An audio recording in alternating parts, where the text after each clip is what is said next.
Este é o Raio-X Sporting. Vamos aos principais destaques deste programa.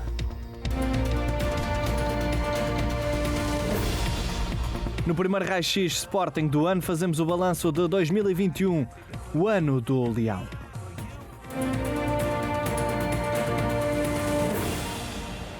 Agressão de Pepa a Coates com processo disciplinar arquivado.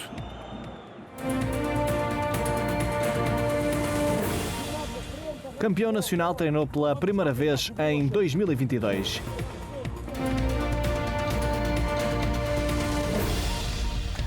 No Raio-X Sporting costumamos começar com as perguntas rápidas, mas excepcionalmente neste primeiro programa de 2022 vamos começar com o melhor e com o pior. Mas antes disso mesmo, só dar as boas-vindas primeiro aqui quem está em estúdio comigo, o Miguel Braga. Miguel, antes de mais, e além de lhe dar as boas-vindas a este programa, o primeiro 2022, também desejar-lhe um bom ano de 2022 e que seja tão bom a nível de conquistas para o Sporting como já foi o passado.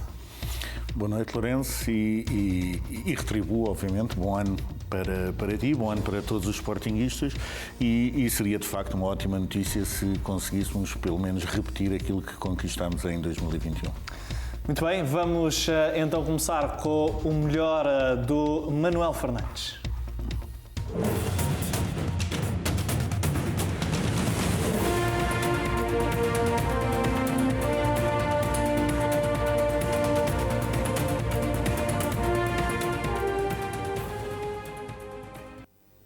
O Manuel Fernandes, que está connosco via videochamada. E Manuel, antes de mais, muito boa noite, espero que esteja tudo bem consigo acima de tudo e também um bom ano para si e para os seus. Melhor de 2021.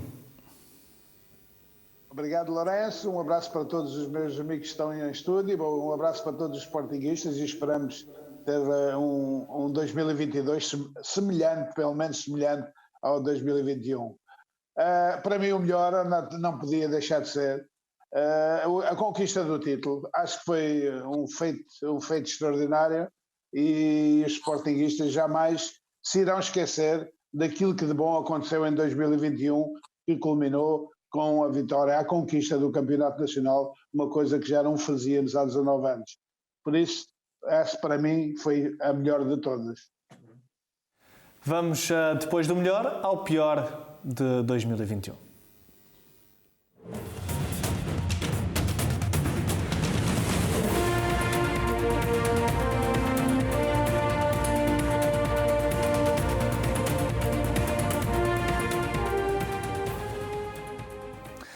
Continuamos consigo, Manuel. O pior de 2021 foi?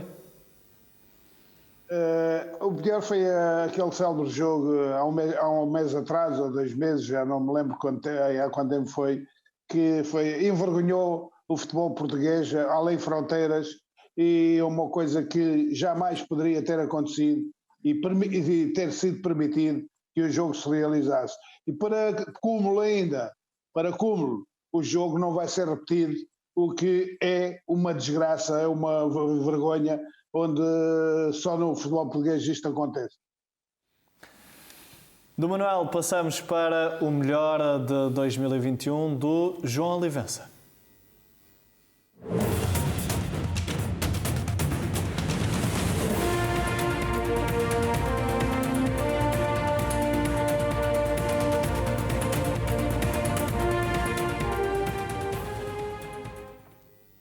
João, muito boa noite e um ótimo ano para ti e para os teus também. Melhor de 2021. Boa noite, Lourenço, e a todos os grandes sportinguistas. Um bom ano a todos, com saúde, principalmente. O melhor foi, obviamente, o título de campeão nacional, algo que nós já almejávamos há muito tempo e que finalmente chegou com esta equipa técnica, com esta estrutura, com toda a gente a apoiar e ajudar e empurrar o Sporting para um título tão esperado. E agora é esperar que em maio o Sporting possa festejar novamente este título nacional.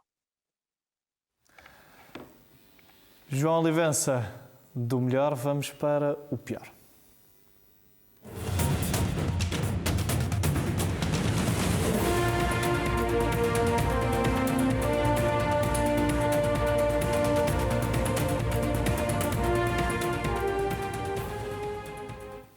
João, o palco é teu novamente, agora com o pior.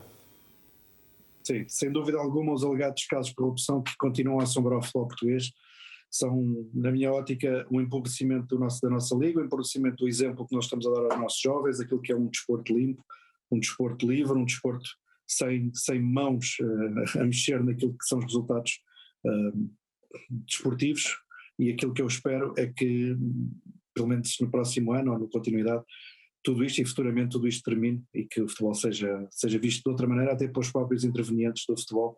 Muitas vezes muitos não têm responsabilidade, não têm culpa por alguns destes casos que infelizmente vão assombrando o futebol português.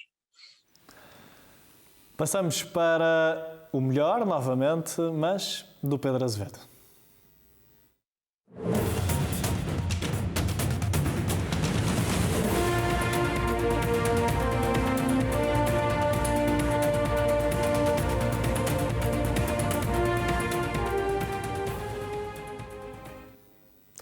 Pedro Azevedo, muito boa noite e bom ano também para si e para os seus. Vamos ao melhor de 2021. Boa noite, Lourenço. Um bom ano para todos os que nos acompanham.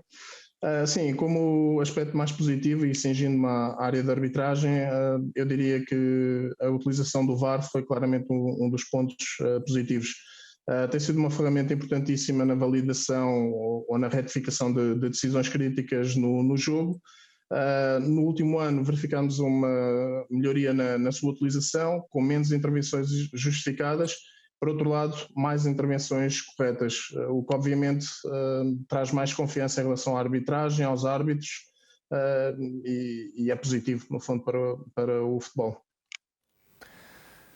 E do melhor, vamos ao pior.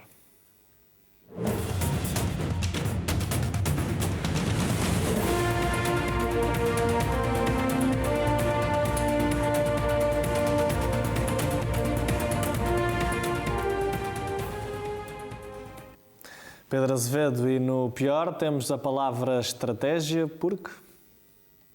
Sim, e no caso, a estratégia em relação à forma de comunicação do Conselho de Arbitragem. Nesta fase precisamos de uma arbitragem mais aberta, mais transparente, e o que tivemos foi basicamente um Conselho de Arbitragem com uma comunicação sem critério, sem um fio condutor, e que foi feita de forma oficiosa através dos meios de comunicação. Como disse, sem critério, tivemos situações semelhantes em jogos diferentes, com os clubes. O Conselho de Arbitragem supostamente veio prestar esclarecimentos, noutros casos não o fez, e acabamos por não perceber o que motivou essa comunicação ou a ausência dela.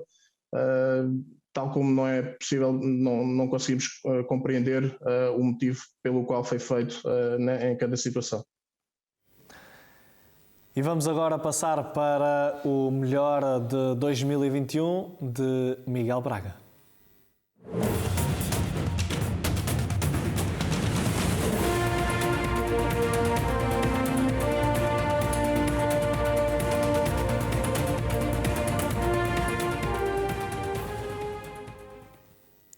E vamos então ao melhor de 2021, Miguel. Não querendo menosprezar de todo a conquista do campeonato, acho que devemos valorizar, enquanto clube eclético, o ano do Leão que tivemos, porque 2021, se não foi o melhor ano da história do Sporting, desportivamente falando, foi com certeza um dos melhores. E no futebol, o Manel e o João falaram muito bem da importância da conquista do campeonato, mas não foi a única coisa que conquistámos. Também vencemos a Taça da Liga, também vencemos a Supertaça e, muito importante, passámos a fase de grupos da Liga dos Campeões, estando agora à espera do todo-poderoso Manchester City. Mas os títulos foram muito além do futebol neste ano de 2021, porque, e vou correr o risco, foram tantos, eu vou correr com certeza o risco de ser injusto para alguém que não vou mencionar, mas das conquistas europeias do hóquei e do futsal, a várias conquistas internas, atingimos a marca, acho que são os 41 títulos europeus, conseguimos o primeiro título, o título mundial, tivemos vários atletas a superar-se, da Patrícia Mamona, ao Jorge Fonseca, ao Aurélio Dongbo, tivemos até a Teresa Bonvalot no surf, que é uma modalidade não muito associada ao Sporting, a escrever o seu nome na história porque foi a primeira mulher a surfar a primeira onda olímpica, e isso já ninguém lhe tira, ou seja, e era uma atleta do Sporting. Eu acho que nós olharmos para isto tudo, depois ali nas fotografias também estava a conquista do rugby feminino, mais uma, enfim, tivemos tantas e tantas conquistas que acho que de facto o melhor foi o ano do Leão e que se repita muitas vezes. E do melhor, vamos passar para o pior de 2021.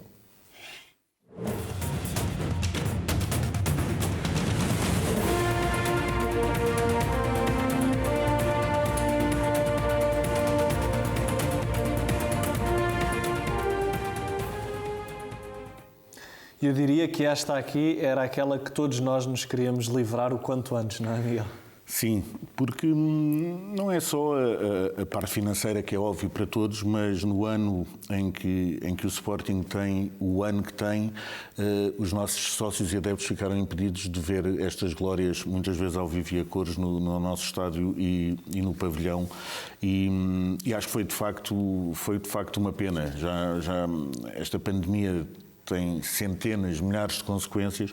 Esta, para o Sporting e para os nossos adeptos, apesar de todas as demonstrações que acabaram por existir, não deixa de ser, na minha opinião, um dos aspectos negativos do ano, e temos que considerar também que, quase passado 2 anos de estarmos a viver esta pandemia, esta indústria e este setor continuam a ser marginalizados, e por isso acho que a pandemia e o efeito Covid, enfim, no futebol português, acabou por ser o pior de 2021.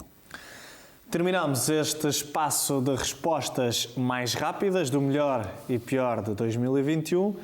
Vamos ao raio-x, o primeiro de 2022.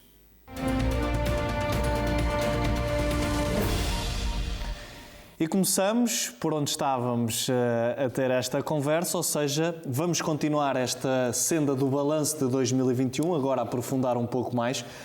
Miguel, o que é que, na sua ótica, ficou por fazer no ano passado, sendo que, depois daquilo que disse, daquilo que também conseguiu o Sporting fazer, terá sido pouco, diria eu? Acho que desportivamente foi, de facto, um ano muito bom. Acho que temos que olhar para as conquistas e não para algo que nos possa ter faltado conquistar neste ano, que de facto foi um ano de glória para o clube. Mas, enfim, é apenas um primeiro passo num caminho que ainda é longo, e tal como o Presidente escreveu no seu editorial do Jornal do Sporting, o trabalho tem sido desenvolvido, tem de facto mitigado o fosso que havia entre os nossos rivais, mas um fosso que se fez ao longo de 40 anos. E por isso acho que temos que continuar a trabalhar com humildade, a pensar na sustentabilidade do clube, a apostar na formação e a resgatar novamente os valores do Sporting e o ADN do Sporting Clube Portugal. E acho que se continuarmos a trabalhar com esse afinco, com esse profissionalismo e especialmente com essa humildade, estamos em boas condições de pelo menos almejar conquistar tanta coisa como conquistámos em 2021. Esse é pelo menos o objetivo.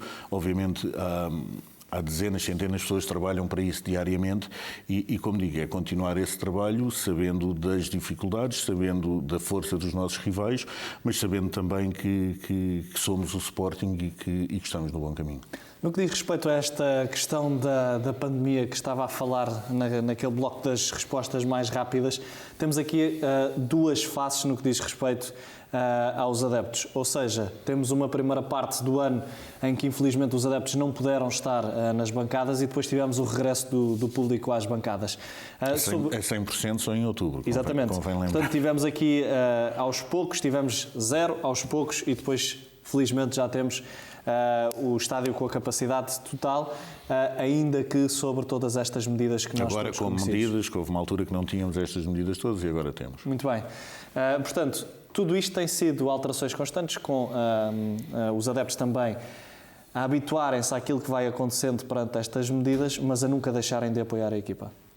Sim, isso eu fiz questão de dizer, ou seja, gostou-me mais não ver em vários jogos, e lembro-me de vários que aconteceram no ano passado que não tinham público nas bancadas e para quem gosta de futebol, para quem gosta desta indústria, para quem vibra com isto, percebemos que o público é parte essencial do espetáculo E obviamente, vendo também a resposta que a própria equipa deu à presença do público, ou seja, tivemos durante alguns meses algumas pessoas, alguns comentadores mais negativistas, digamos assim, que apontavam esta equipa do Sporting que iria tremer quando sentisse o apoio do público. Eu acho que foi exatamente o contrário que aconteceu. Acho que a equipa cresceu, acho que os jogadores responderam muito bem e temos visto todas as declarações que os jogadores têm feito sobre este tema. Eles muitas vezes explicam esta importância e o facto de ouvirem. Há uma coisa que eu tenho gostado de ver e muitas vezes tento ler e tirar umas notas a ver quem é que tem mais cartazes, mas tem sido engraçado a forma como os nossos adeptos têm levado cartazes para o público para interagir com os jogadores.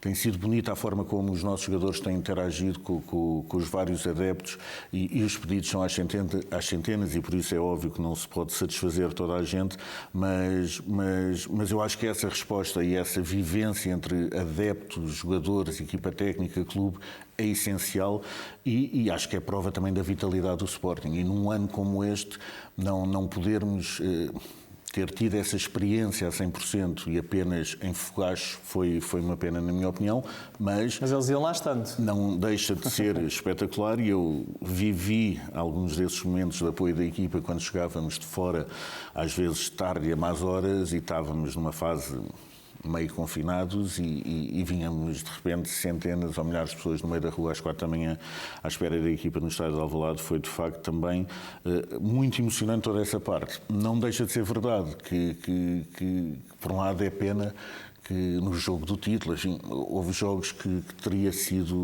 teria dado outra grandiosidade, uma grandiosidade ainda maior o facto do público estar presente. 2021 foi aquilo que falámos. Perspectivas para 2022? Continuar a trabalhar. Eu acho que o Sporting tem provado isso nos últimos anos, que é com muito trabalho, com profissionalismo e com o seguir uma estratégia que foi delineada em 2018 e o manter essa estratégia e continuar a trabalhar para que essa estratégia resulte. De facto, tem-se trabalhado para a sustentabilidade financeira do clube. Temos visto que o próprio empréstimo obrigacionista, se olharmos para o histórico, há uma diferença considerável do que tinha acontecido no último para o que aconteceu com este. Enfim, acho que, como digo, estamos no bom caminho, mas o fosso ainda existe e por isso temos que continuar a trabalhar com esta aposta na formação, com esta aposta na sustentabilidade financeira do clube e com o delinear da estratégia que é essencial para nunca nos desviarmos dela e sabermos bem qual é o nosso caminho. Uma das pessoas que tem sido muito elogiada neste percurso no Sporting e principalmente do ano de 2021 é o técnico Ruben Amorim. O próprio técnico Ruben Amorim que diz que 2021 foi bom, sim, mas que 2022 tem que ser ainda melhor. Portanto, podemos ir também nessa onda do treinador? Espero que sim. Eu tenho a certeza que todos vão trabalhar para isso, só que é um jogo, é competição, há várias outras equipas que vão fazer o mesmo. Nós temos que estar preocupados com o nosso trabalho, em fazê-lo bem e a dar a resposta, no caso concreto que me falas. Os jogadores têm que dar a resposta ao que a equipa técnica pretende e continuar a trabalhar como têm trabalhado até aqui. Obviamente todos temos expectativas, mas todos também temos os pés assentos no chão e sabemos das dificuldades e por isso a única forma que temos de encarar tudo isto não é prometer mundos e fundos, mas é prometer que na próxima sexta-feira vamos lutar para conquistar mais 3 pontos. Miguel, e também não nos podemos esquecer que o Sporting fecha 2021 inserido em todas as provas. Sim, o que é muito bom, acho que era um objetivo dos 3 grandes, o Sporting foi o único que o conseguiu e também só podemos estar contentes com isso, sabendo, no entanto, que isso não significa absolutamente nada, ou seja, ainda não ganhamos nada. Estamos no bom caminho, mas temos que continuar a trabalhar. Ruben Amorim tem sido unânime no que diz respeito aos adeptos do Sporting, se falarmos nos desportivos também e no que diz respeito às distinções que deram a Ruben Amorim, também foram unânimes. O que é que lhe apraz dizer sobre esta unanimidade em torno do treinador do Sporting? Primeiro, acho que esta unanimidade em torno do Ruben Amorim em 2021, temos que dar os parabéns a Frederico Varandas, que fez a escolha certa em 2020. E acho que essa é a primeira nota. E depois temos que também valorizar aquilo que foi conquistado ao longo do ano. Ou seja, o Sporting não se limitou a ganhar o campeonato 19 anos depois. O Sporting foi o campeão de inverno vencendo a Taça da Liga, venceu o campeonato e a seguir também venceu a Supertaça.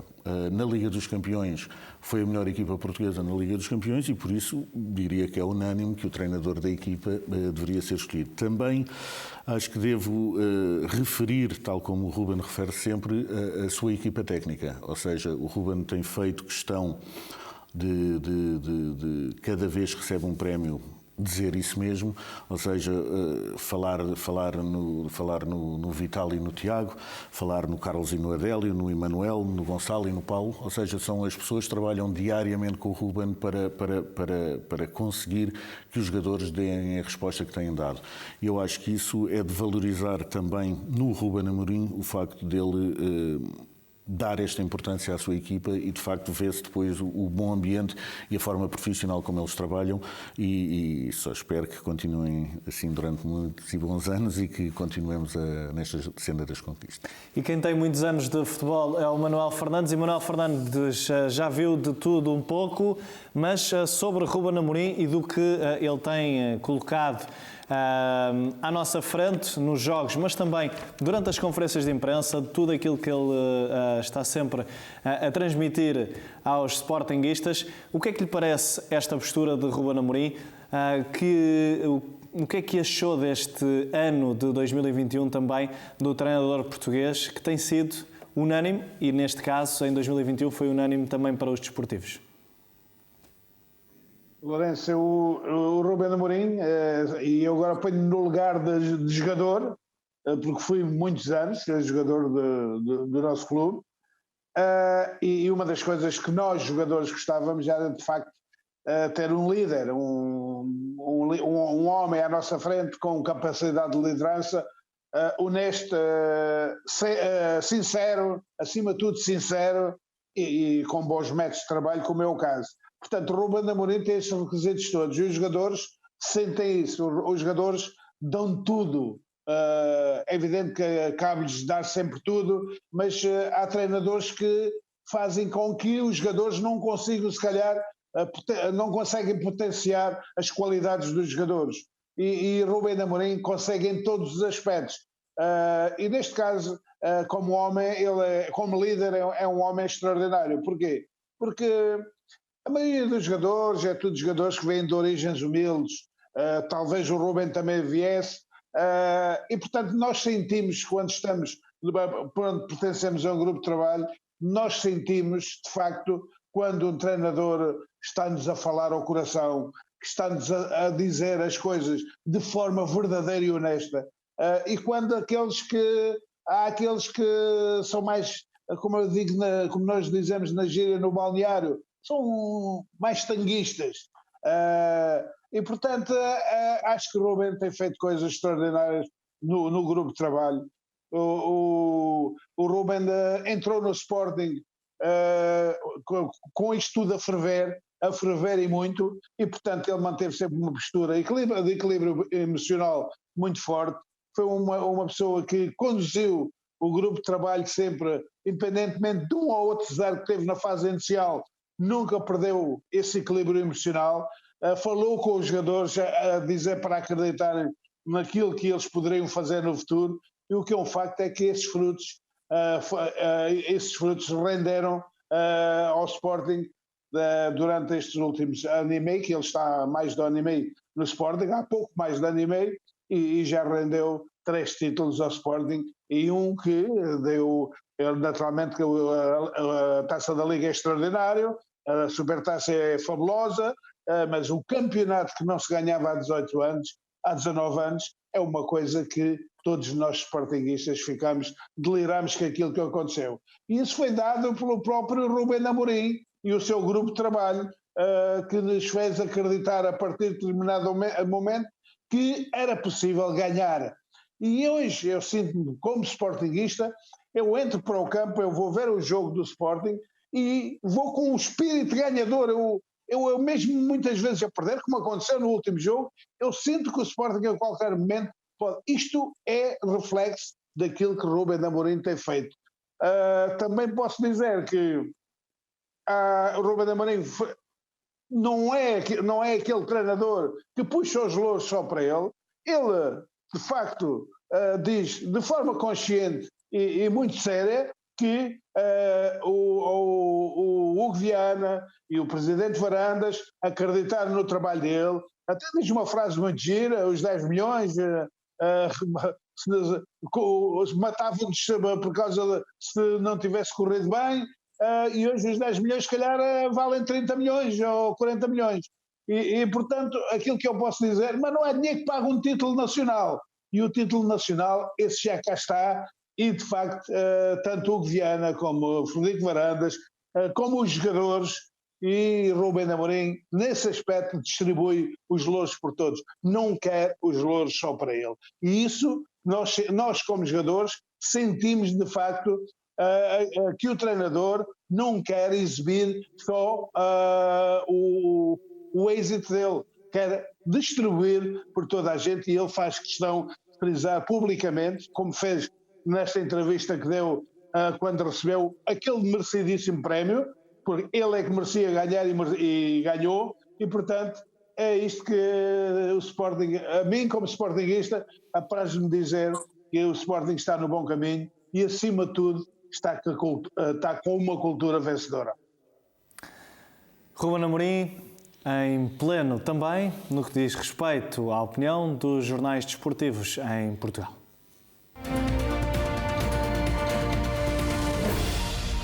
Ainda neste raio-x, o caso da agressão de Pepa Coates, que fica sem castigo.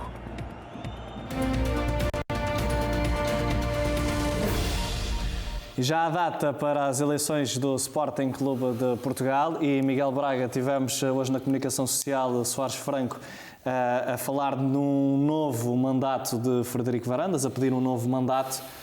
Os sportinguistas querem perceber então, Frederico Varandas vai recandidatar-se? Primeiro, essa é uma decisão do presidente do Sporting Clube Portugal. Eu diria que o sim ou não da recandidatura de Frederico Varandas será conhecido nas próximas semanas. Muito bem, vamos passar para o próximo tema e falar sobre um caso arquivado. Miguel, falar sobre este caso arquivado do processo disciplinar a PEP. Peço-lhe um comentário a esta situação. Eu li a argumentação do Conselho de Disciplina e indo direto ao assunto, não concordo muito com ela. Ou seja, eu percebo que no campo teórico se fala do Field of Play Doctrine e que se diga que a autoridade do árbitro não pode ser posta em causa, etc, etc. Mas eu acho que nós temos que relembrar que o próprio vídeo-árbitro existe para mitigar esse erro. Ou seja, para ajudar o árbitro a não errar, porque o que nós todos queremos são arbitragens perfeitas sem erros. Por muito utópico isso seja, porque somos todos humanos, todos erramos, etc. Isso é aquilo que nós queremos. O não se utilizar a tecnologia num caso de justiça, não consigo compreender. Não se querer penalizar comportamentos de agressão daquela natureza que passaram aos olhos do árbitro e do vídeo-árbitro, também não compreendo.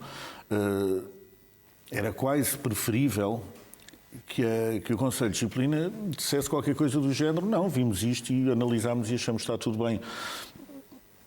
Seria outra discussão, obviamente. Agora, esta parece-me sempre que estamos a arranjar no futebol português argumentos teóricos para não mudar a prática, o que neste caso em concreto não é uma prática muito boa e bonita e que se deve ensinar aos jovens que estão agora, que têm 15 e 16 anos e estão a jogar futebol. E por isso diria que foi outra decisão não feliz do nosso Conselho de Disciplina.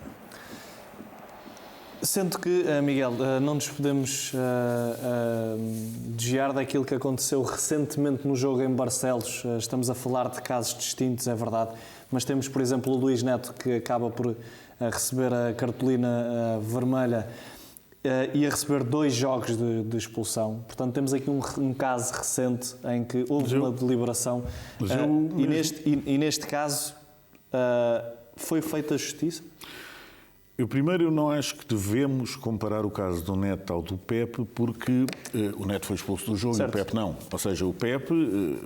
Duas ações diferentes. No caso do Pepe, acho que o nosso Conselho de Disciplina perdeu uma ótima oportunidade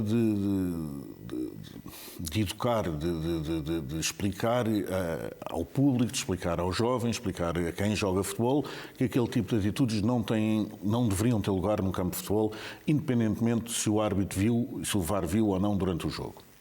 Isso é uma coisa. Outra coisa são os 2 jogos aplicados ao Luís Neto. E aí diria que devemos comparar lances iguais, jogos também, não do campeonato, mas da Taça de Portugal, onde no ano passado, na meia-final, se não estou em erro, na primeira eliminatória entre o Braga e o Futebol Clube do Porto, o Uribe deu uma cabeçada, não aquele encosto de cabeça na nuca que o Luís Neto deu, mas deu uma cabeçada frontal, digamos assim, ao Ricardo Esgaio.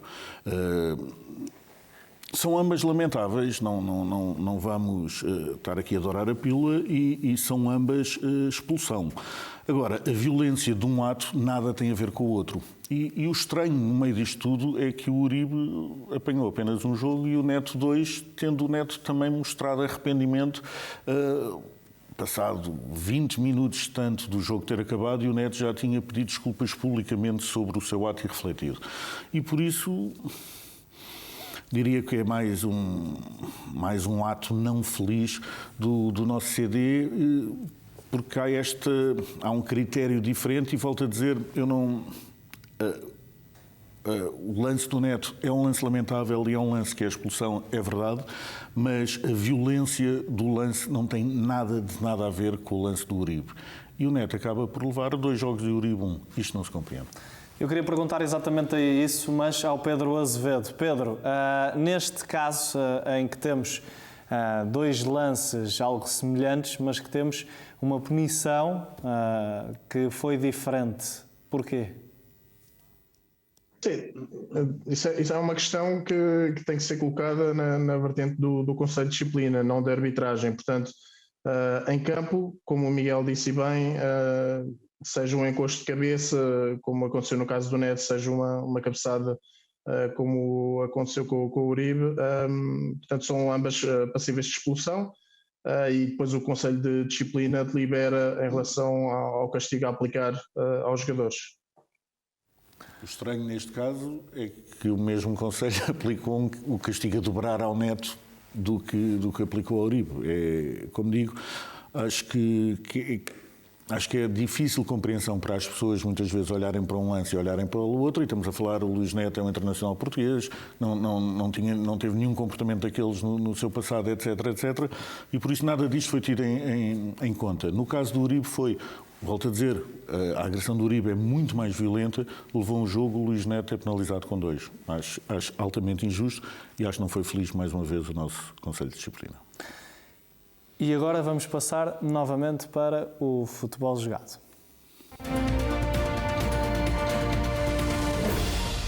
Campeão nacional voltou à academia para começar a preparar o jogo nos Açores.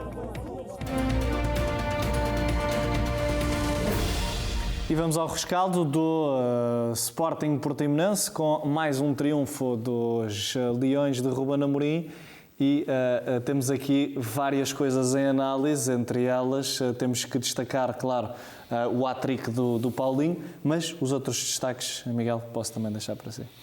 Então, eu acho que foi uma das exibições, eu acho que jogámos muito bem, especialmente na segunda parte, mas há uma exibição que eu acho que merece, pelo menos que digamos qualquer coisa sobre ela, que temos o Mateus Reis, não é? Que marca, tem a felicidade de marcar um golo na própria baliza e depois arranca para uma exibição extraordinária, o que diz muito sobre a sua força mental. Acho que a estreia do Jenny Catamo também é algo que devemos assinalar, a primeira vitória consecutiva, se eu não estou em erro, alcançando mais um daqueles recordes com 30 ou 32 anos, ou 31, ou qualquer coisa do género, e também com esta vitória conseguimos atingir a marca gorda dos 100 pontos no campeonato em 2021. Mas, além destes dados todos, eu acho que a equipa do Portimonense, do Paulo Sérgio, apresentou-se com um esquema em Alvalade que nos surpreendeu, digamos assim. Acho que o Sporting estava a controlar o jogo, mas os contra-ataques do Portimonense levaram a algum perigo, tanto que levaram que marcaram um golo, mas depois também vi a resposta dos jogadores e da equipa técnica. Digo dos jogadores porque continuaram a correr e acabei de dar este caso de superação do Mateus Reis, da equipa técnica porque para quem viu o jogo viu-se claramente na segunda parte que havia jogadores que estavam com outras instruções diferentes e também foram essas instruções que provocaram essa avalanche de futebol que o Sporting praticou na segunda parte. E a vitória, diria, que é inteiramente justa e inequívoca e foi uma grande exibição e foi maravilhoso ter sido o Paulinho a marcar o primeiro hat-trick de Leão ao peito. Espero que faça mais uns. Miguel, pegar aqui numas declarações agora do Manuel Fernandes, que estava a dizer que, e estamos a olhar para um jogo em que foi dos poucos em que o Sporting em 2021 se viu a perder, mas o Manuel estava a focar que agora a cultura do Sporting transmite sempre aquela confiança de que a equipa pode sempre, a qualquer momento, marcar, seja porque está a marcar para ficar na frente do placar, ou seja para empatar e dar a reviravolta. Isto é uma cultura que foi imposta também no Sporting e nos sportinguistas devido a estes bons resultados que tem vindo a alcançar. É uma equipa que está mais consistente também pelo crescimento e pela habituação que também existe aos métodos de treino que têm vindo a ser criados, que é normal com esta equipa técnica que com cada vez mais tempo que está ao leme da equipa vai crescendo naturalmente. Eu lembro-me dos primeiros jogos do Sporting e lembro também que o Ruben chegou e pôs a equipa a jogar com este esquema, independentemente deles só terem treinado uma semana. E lembro-me que nos primeiros jogos eu próprio, e agora posso confessar isto, já fomos campeões, etc. Mas sentia-se por vezes que quase como os jogadores estavam-se a habituar àquelas posições. Hoje em dia, nós na bancada sentimos exatamente o contrário. Ou seja, que podemos pôr qualquer jogador do plantel em qualquer posição de campo, que ele saberá fazer aquela posição tão bem como os seus colegas. E isso tem sido demonstrado pelos jogadores ao longo desta época e temos vários casos, enfim, temos vários casos de teenagers, temos que sempre esquecer isso, mas temos teenagers a jogar no Sporting e tivemos já vários casos disso, onde, dando o exemplo, olhando para a equipa do Sporting, dir-se-ia sempre que o Porro ou o Jogai seriam os titulares. Tivemos o Porro e o Jogai, os dois lesionados, entrou o Gonçalo Esteves e entrou muito bem. Já vimos o Mateus Reis a fazer várias posições, já vimos o Nuno Santos a fazer várias posições, já vimos o Sarabia a fazer várias posições, o Mateus Nunes a fazer várias posições, o Mateus Nunes...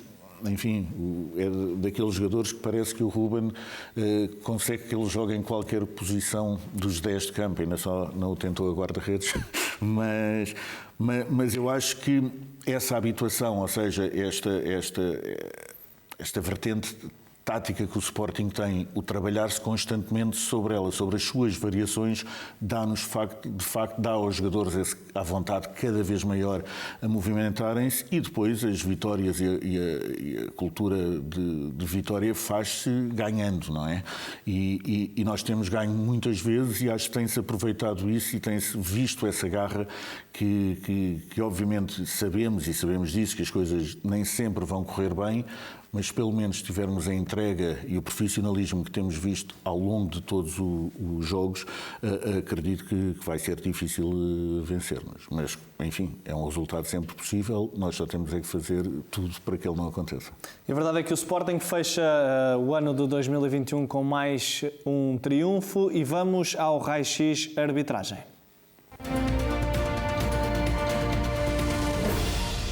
E começamos com um lance aos 45 a mais 3. Pedro Azevedo, estamos a falar de um lance que envolve Paulinho e William. Sim, portanto, após um lance de ataque do Sporting, conduzido por Paulinho, a bola acaba por sair pela linha de fundo e no seguimento o Paulinho acaba por atingir o William, portanto com o pé acaba por atingir a perna de William. António Nobre adverte o Paulinho, ficam alguns protestos por parte do Portimonense pedindo expulsão. Mas o facto é que nesta situação não se justificava, por um facto muito simples. A bola estava fora, portanto não estava já a ser disputada, de facto. É um lance evitável, mas para se considerar conduta violenta, teria que haver força excessiva ou brutalidade neste lance. Claramente não é o caso, de facto Paulinho dá um toque na perna de William, mas não creio que se possa considerar este lance como sendo de conduta violenta. É de facto um lance em que Paulinho arrisca, a interpretação do árbitro poderia eventualmente ter sido outra, mas creio que a sanção disciplinar com a advertência é correta. Pedro, passamos para outro lance que envolve William, mas noutras situações? Sim, também Paulinho, também William.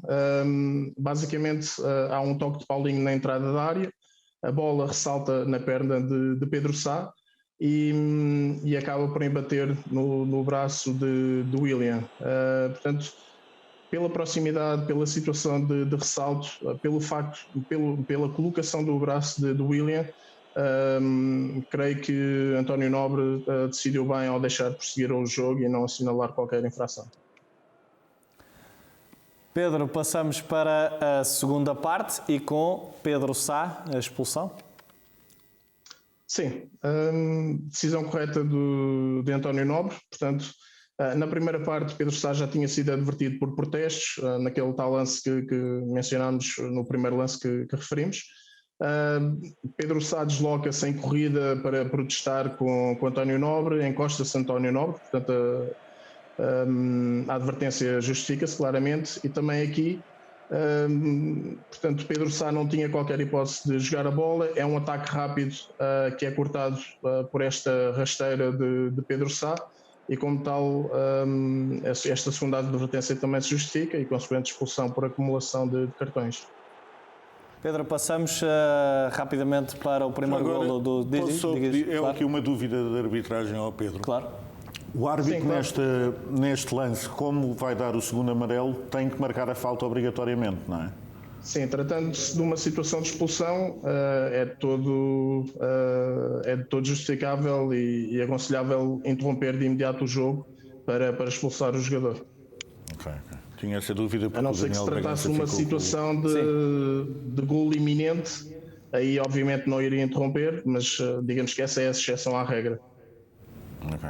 Obrigado. Isto porque tínhamos, como o Miguel estava a dizer, acho que era o Daniel Bragança fica com a bola e até fica-se a queixar um pouco. Ele, na altura, depois lembro-me de termos esta dúvida se havia a obrigatoriedade ou não do árbitro, que uma vez vai dar o segundo cartão amarelo, se tem que marcar a falta. Sim, passamos para a análise.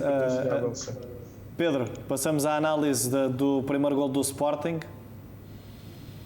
Sim, portanto a questão que aqui se coloca é se eventualmente haveria lugar a assinalar fora de jogo pela posição de Sarabia. Sarabia encontra-se muito próximo do guarda-redes adversário, obstrui claramente a linha de visão. Portanto, aqui a questão prende-se somente com a posição de Sarabia. Após a análise do VAR, foi possível confirmar que o Sarabia se encontrava em posição regular, como tal pode estar a obstruir a linha de visão do guarda-redes, como é óbvio. Portanto, boa decisão do assistente em campo, validada pelo VAR, golo bem validado. Minuto 74 e com mais um jovem jogador lançado por Ruben Amorim, desta feita num lance que, Pedro, havia grande penalidade? Portanto, é um lance de ataque do Sporting pelo lado direito, conduzido pelo Jenny Catamo, numa disputa com Candé.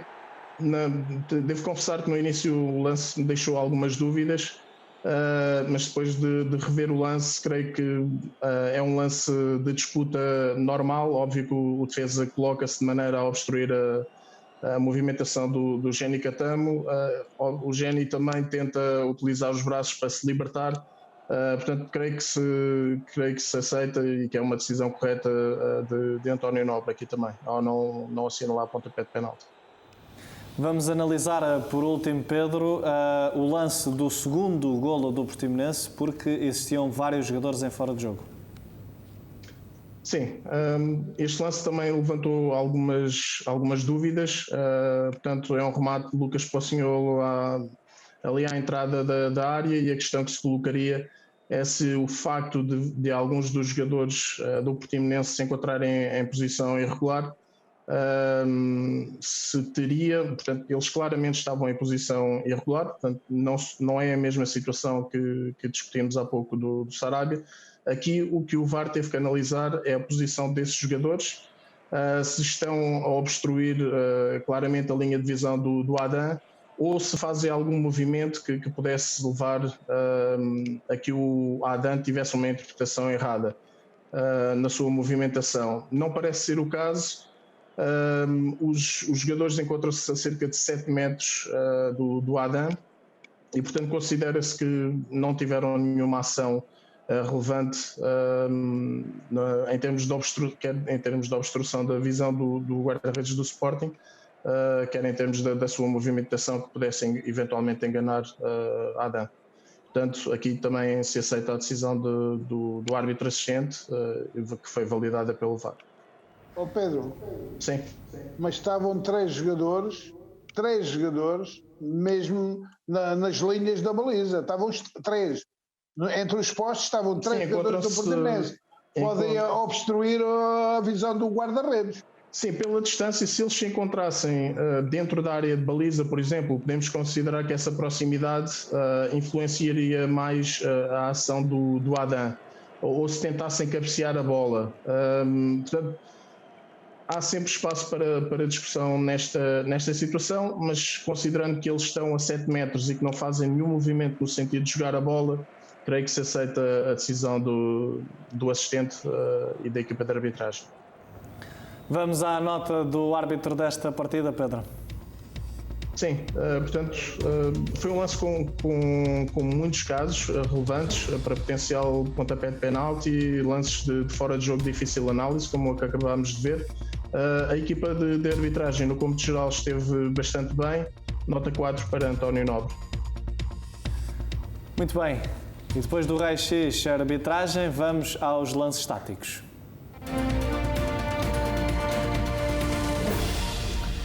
E João Olivença, o campo tático é todo teu. É verdade, Lourenço. Olha, o Sporting, durante esta partida com o Portimonense, fez uma primeira parte que mostrou algumas dificuldades e, obviamente, foi algo que foi alvo de análise em vários jornais e canais de televisão, mas poucos tiveram a amabilidade de fazer uma análise à segunda parte daquilo que foi a equipa do Sporting e as alterações estratégicas que Ruben Amorim implementou diferentes da primeira parte. Algo que vieram de alguma forma trazer uma nova preponderância ofensiva. Este lance ainda é antes da expulsão e antes de uma situação em que muita gente diz que a expulsão é que influenciou o resultado. E hoje vou tentar explicar que a expulsão teve efetivamente influência, mas não no aspecto defensivo, como muita gente pretende dizer. Portanto, o Sporting, na primeira parte ainda, teve o cuidado de entender que a capacidade defensiva da equipa do Portimonense era composta por uma linha defensiva de 6 jogadores e uma linha média de 2, 3 jogadores que faziam marcação individual. Ora, este lance ainda é na primeira parte, ainda quando a equipa do Portimonense tinha os 11 jogadores, e via-se que o Sporting já tinha uma preocupação com os 3 jogadores da frente a colocar-se entre a linha defensiva e a linha média da equipa do Portimonense, ocupando sempre aquele espaço mais escuro para poder receber a bola e poder fazer combinações para a baliza. Neste caso, vemos aqui uma combinação com Sarabia na direita, aberto na direita, e Ricardo Gaia a aparecer na zona de Paulinho e de Pote. Era esta uma das formas de iludir a marcação que o Sporting fez durante a primeira parte, muitas vezes até a entrada de Géni Catamo, que vais à frente vamos explicar. Portanto, aquilo que o Sporting pretendeu fazer foi ocupar a zona entre linhas, entre a linha defensiva e a linha média, procurando criar situações, e criou 3 situações de finalização. Esta do Ricardo Gaio, a definição não foi a melhor, houve uma situação ainda de Paulinho e o remate de Bragança na mesma zona, ainda na primeira parte. Portanto, o Sporting conseguiu criar aqui algumas situações, sempre usando estratégias de combinações para aquela zona. Porquê? porque a linha do Portimonense, a linha defensiva de 6 jogadores do Portimonense, baixava muito quando a bola estava no corredor, de acordo com o posicionamento da bola. E não baixava de acordo, ou não se ajustava de acordo com o posicionamento dos jogadores. Era com o posicionamento da bola. Portanto, quanto mais abaixo a bola tivesse, como vemos aqui, mais a linha defensiva também recuava, deixando um espaço à frente dessa linha para os jogadores do Sporting atuar e jogar. Neste caso, no primeiro lance, vemos a entrada de Ricardo Gaio e de Paulinho naquela zona, a ocupar essa mesma posição. A segunda imagem é uma imagem também muito similar, que é a imagem que já dá o golo. Como eu referi, antes da expulsão, o Sporting criou 3 situações. Após a expulsão, a equipa do Portimonense manteve a sua organização com 6 jogadores, mais 2 à frente. Portanto, do ponto de vista defensivo, o Sporting continuou a ocupar o espaço que a equipa do Portimonense estava a dar. Vemos aqui novamente a linha defensiva e o espaço no meio, e desta vez com Sarabia, Paulinho e Pedro Gonçalves a ocupar precisamente esse mesmo espaço no corredor central que a equipa do Portimonense estava a permitir jogar. Ou seja, uma linha que recuava de acordo com o posicionamento da bola, permitia que houvesse um espaço entre a linha dos médios e a linha defensiva, espaço que os jogadores do Sporting ocupavam e espaço onde o Sporting criou várias oportunidades de gol, marcando 3, mas que poderiam ter sido efetivamente mais se no momento da definição os jogadores tivessem tido outra calma, outra decisão. Portanto, aquilo que nós vemos foi isto. Esta situação é do lado esquerdo, onde Nuno Santos estava muito aberto no corredor, obrigando a que o lateral da equipa do Portimonense estivesse a fazer quase uma marcação individualizada e que os jogadores do Portimonense, a sua linha defensiva, estivessem sempre com o olhar na bola. Este é o principal erro, na minha ótica, da equipa do Portimonense. Estavam sempre com o olho na bola e não com o olho no jogador do Sporting. E eles faziam este movimento, a ocupar este espaço e criavam situações de golo. A terceira situação que eu venho mostrar, na segunda parte também, estas alterações, houve, com a entrada de Jenny Catam, teve uma preponderância ofensiva muito grande, que fazendo o mesmo que o Nuno Santos estava a fazer na esquerda, abrindo e obrigando a uma marcação individual do lateral, o Jenny Catam fez o mesmo, e ao fazer isso obrigou a que a linha defensiva do Portimonense tivesse um lateral muito mais aberto, como vemos aqui, para fazer essa marcação, permitindo mais espaço também no corredor central, onde vemos Sarabia, Pote e Paulinho nos círculos brancos. O Sporting continuou a ocupar o espaço nos corredores centrais com combinações e depois a linha continuava sempre a descer de acordo com o posicionamento da bola. E o Sporting continuava a ocupar aquele espaço, o espaço entre a linha média e o espaço entre a linha defensiva. E foi esse espaço no corredor central que veio desbloquear e veio criar situações de finalização que não teve diretamente a ver com o número de jogadores que a equipa do Portimonense tinha a defender, porque defendeu com o mesmo número de jogadores na segunda parte. A única coisa que veio alterar a capacidade da equipa do Portimonense foi na sua transição ofensiva, no momento em que recupera a bola, tinha menos um jogador para recuperar e tinha menos um jogador para fazer pressão a Mateus Reis e a Gonçalo Inácio, o que permitia que esses jogadores tivessem maior liberdade. Mas lá atrás, naquilo que é a sua organização lá atrás, com os vários jogadores, tinham o mesmo número de jogadores, que faziam o mesmo tipo de ações e que ocupavam os mesmos espaços. Mas o erro da linha defensiva baixar de acordo com o posicionamento da bola, fez com que os jogadores do Sporting ocupassem sempre o espaço entre linhas e que pudessem existir estas combinações como nós vimos. Jenny Catama obrigava a linha a recuar e depois os jogadores do Sporting naturalmente combinavam no espaço onde era possível jogar. E assim o Sporting foi criando situações. Esta situação de finalização não é muito diferente da situação que nós vimos com o Ricardo Gaio, só que a capacidade de finalização foi outra, a capacidade de entrada no espaço foi outra. Portanto, mesmo antes da expulsão e depois da expulsão, o Sporting continuou a ter as mesmas dificuldades do ponto de vista ofensivo, com o mesmo número de jogadores, ocupar o mesmo número de espaço, mas teve a capacidade de entender onde estavam os erros. Primeiro com o Ricardo Gaio por dentro, depois com o Jenny Catam a abrir no corredor e a obrigar a que a equipa do Sporting tivesse mais espaço no corredor central entre linhas. Portanto, a equipa do Portimonense, na primeira parte, enganou o Sporting, digamos, entre aspas, porque teve a capacidade de povoar muito bem aquela zona e o Sporting, os jogadores do Sporting não recuavam entre linhas para receber a bola, estavam próximos e procuravam passos em desmarcação e com o pouco espaço que havia não conseguiam criar essas situações. Na segunda parte, em vez de procurar desmarcações, procuraram uma linha recuada e a partir desse momento, desde o minuto 45 até ao final do jogo, o Sporting criou oportunidades. Foram 3, poderiam ter sido mais golos se houvesse uma capacidade de definição melhor. E daí a estratégia a estratégia de Ruben Amorim para a segunda parte foi claramente vencedora, porque o Sporting venceu o jogo e não deixou qualquer dúvida da superioridade. E em 2022 a equipa principal de futebol já prepara o próximo jogo diante do Santa Clara, a equipa leonina que já treinou na Academia Sporting em Alcochete, e Miguel Braga, vem aí o Santa Clara e aquilo que se pretende certamente é começar o ano como se terminou 2021.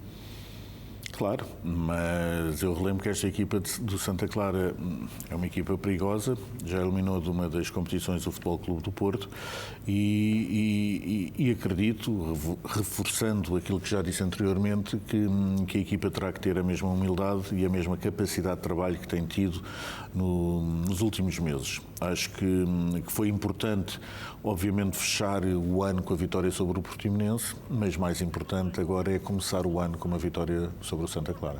Miguel, no ano de Leão que falou logo no início deste programa, referiu a várias conquistas das modalidades. No final de 2021, quem fechou com uma conquista é mais uma do futsal. Se houvessem mais títulos para conquistar para a equipa de futsal, parece que eles iam ser conquistados, mas no ano de 2021 fechou com a conquista da Supertaça diante do rival com uma grande goleada. Tínhamos há bocado a discussão se é a maior goleada de sempre ou não do Sporting em futsal ao Benfica, porque foi por 7-2 e já tínhamos ganho anteriormente por 6-1. Eu acho que é sempre mais interessante marcar um golo, por isso considero esta a maior goleada. Mas é de facto, se tivemos o ano do Leão no clube, também tivemos o ano do futsal, porque foi agora a Supertaça, já tinha sido a Taça da Liga, já tinha sido o campeonato, já tinha sido a Liga dos Campeões e já tinha sido a Taça de Portugal da época anterior. Ou seja, foi um ano praticamente perfeito da equipa de Nuno Dias, que conseguiu também esta particularidade de vencer pela primeira vez o campeonato e a Liga dos Campeões e acho que depois da quantidade de jogadores que levámos à seleção e desta época toda, mais uma vez a fasquia é muito alta. É Nuno Dias e os seus jogadores que a colocam tão alta, mas no caso em concreto acho que devemos dar os parabéns e mais uma vez confiar que continuem a trabalhar para agora em 2022 ter mais algumas conquistas do futsal. Mais algumas? Bem, temos que ver que esta equipa do futsal, Miguel, não se cansa é dessas conquistas, porque estás sempre lá em cima. Ainda bem. Isso é o lema do Sporting também. Miguel, muito obrigado. Obrigado pela sua presença aqui no Raio-X Sporting e tal e qual como comecei. Bom ano para si. Bom ano também para o Manuel, o Pedro e o João Olivença que nos acompanharam neste Raio-X Sporting lá em casa. E foi este o primeiro Raio-X de Sporting de 2022.